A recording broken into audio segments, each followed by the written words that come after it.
বিশ্বে সম্প্রসারিত টিকাদান কর্মসূচি ইপিআই এর সফলতার দিক থেকে একসময় শীর্ষ উদাহরণ ছিল বাংলাদেশ। টিকাদান ব্যবস্থার বিস্তারের মাধ্যমে শিশু মৃত্যু হার প্রায় শূন্যের কাছাকাছি নামিয়ে আনা সম্ভব হয়েছিল। তবে সাম্প্রতিক সময়ে দেশে প্রাদুর্ভাব বেড়েছে হামের, এর সঙ্গে বাড়ছে শিশু মৃত্যুও।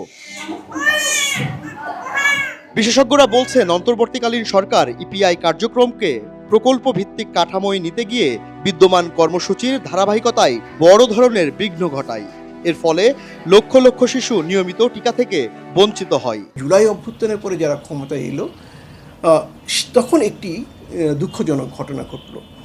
এর আগে ইপিআই বা সম্প্রসারিত টিকাদান কর্মসূচি সেক্টর প্রোগ্রামের অধীনে পরিচালিত হতো এবং প্রজেক্টের মেয়াদটি তখন শেষ হয়ে গিয়েছিল।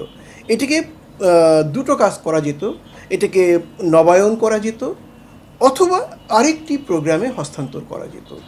কিন্তু অন্তর্বর্তীকালীন সরকার এই সেক্টর প্রোগ্রামটাকে বন্ধ করে প্রজেক্টের অধীনে ইপিআই কার্যক্রম শুরু করার যে পরিকল্পনা নিয়েছিল সেটা একেবারেই তারা বাস্তবায়ন করলো না, দুঃখজনকভাবে।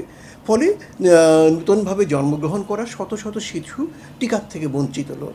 এই জনস্বাস্থ্য বিশেষজ্ঞ জানান, বাংলাদেশে প্রতি বছর প্রায় ৩০ লাখ শিশু জন্মগ্রহণ করে। ২০২৪ সালের শেষের দিকে টিকাদান কার্যক্রমে বড় ধরনের বিঘ্ন দেখা যায়। যেখানে আগে প্রায় ৯৮% শিশু টিকার আওতায় ছিল, তা কমে প্রায় ৬০% নেমে আসে। ফলে বিপুল সংখ্যক শিশু প্রয়োজনীয় রোগ প্রতিরোধ ক্ষমতা ছাড়াই বেড়ে উঠছে। বর্তমানে দেশে হামের যে বিস্তার দেখা যাচ্ছে তা অনেকটাই টিকাদান কার্যক্রমে এই ভাঙনের ফল বলে মনে করছেন বিশেষজ্ঞরা। তাদের মতে এ পরিস্থিতির জন্য তৎকালীন সরকারের নীতিগত ব্যর্থতাই দায়ী। বর্তমানে যে হামের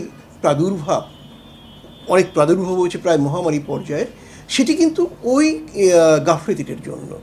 যদি তারা এই দায়িত্বহীনতা বা গাফলতিটি না করতো তাহলে কিন্তু আমাদের শিশুরা এতগুলো শিশু মৃত্যুর দিকে যেত না। স্বাস্থ্য অধিদপ্তর সূত্রে জানা গেছে, গত 15ই মার্চ থেকে 5 এপ্রিল পর্যন্ত সারা দেশে হাম সন্দেহে ৭৬১০ জন শিশুকে হাসপাতালে ভর্তি করা হয়েছে। এদের মধ্যে পরীক্ষায় ৯২৯ জনের শরীরে হাম শনাক্ত হয়েছে। একই সময়ে হাম সন্দেহে ১১৩ জন শিশুর মৃত্যু হলেও শুধু হামেই ১৭ জনের মৃত্যু হয়েছে। বিশেষজ্ঞদের মতে, হামে আক্রান্ত হয়ে শিশুদের এই মৃত্যু সম্পূর্ণরূপে প্রতিরোধযোগ্য ছিল। দায়িত্বে অবহেলার কারণে এমন পরিস্থিতি তৈরি হয়েছে বলে তারা মনে করেন এবং দায়ীদের জবাবদিহির আওতায় আনার কথাও জানান। আমরা এটাকে বলি প্রতিরোধযোগ্য মৃত্যু বা প্রিভেন্টেবল ডেথ। প্রিভেন্টেবল ডেথ যেটি থামানো যায়, সেটিকে মৃত্যুর দিকে ঠেলে দেওয়া কিন্তু মূলত শিশুর মানবাধিকার লঙ্ঘন করা। আমি মনে করি যাদের গাফলতিতে, উদাসীনতায় অথবা দায়িত্বহীনতায় এই হত্যাকাণ্ডগুলো ঘটল, তাদেরকে আইনের মুখোমুখি আনা এবং সঠিক তদন্ত করা উচিত। অভিযোগ আছে, অন্তর্বর্তী সরকারের সময় অর্থ ছাড়ে বিলম্ব হওয়ায় টিকা সংগ্রহ ব্যাহত হয়। এতে কেন্দ্রীয় পর্যায়ে টিকার মজুদ প্রায় শূন্যে নেমে আসে এবং মাঠ পর্যায়ে ঘাটতি দেখা দেয়। একই সঙ্গে কর্মীদের বেতন বন্ধ, জনবল সংকট এবং স্বাস্থ্যকর্মীদের আন্দোলনের কারণে টিকাদান কার্যক্রম আরও ব্যাহত হয়। ফলে বহু শিশু ও মা নিয়মিত টিকা থেকে বঞ্চিত হন।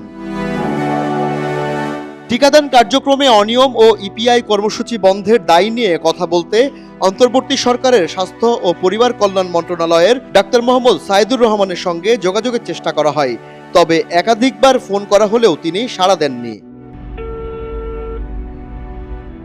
একসময় ইপিআই কর্মসূচিতে বিশ্বে উদাহরণ ছিল বাংলাদেশ, কিন্তু পরিকল্পনাহীন সিদ্ধান্ত ও নীতিগত বিভ্রান্তির কারণে সেই সাফল্য এখন প্রশ্নের মুখে। বিশেষজ্ঞদের মতে এর দায় কোনোভাবেই এড়াতে পারে না ডক্টর ইউনূসের নেতৃত্বাধীন তৎকালীন সরকার।